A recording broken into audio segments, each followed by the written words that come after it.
Love, lies, and secrets. I never thought the neighbor I'd been flirting with over late-night laundry runs and stolen glances would be the person to upend my entire life.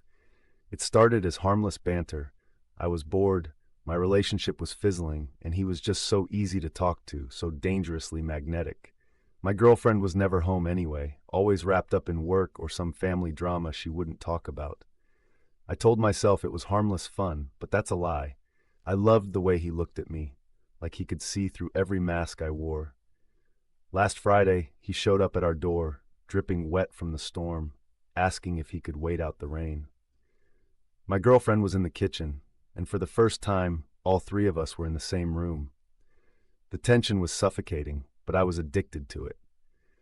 When my girlfriend stepped away, he cornered me in the hallway, voice low, whispering how he'd been thinking about me all week.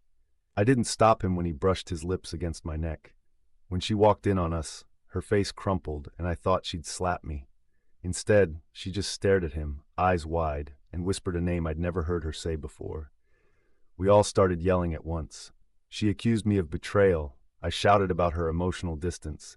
But he went deathly pale, eyes darting between us, and suddenly blurted out that he recognized her, her birthmark, her voice, her name.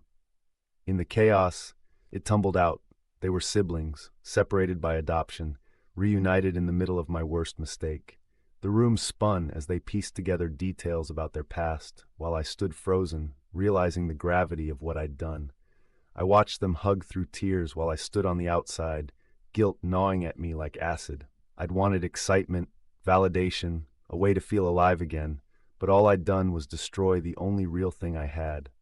I still don't know if I was more devastated by the betrayal, the loss, or the sickening realization that my own emptiness had set all this in motion. The truth is, I never really knew the people I claimed to love, and maybe I never really knew myself either.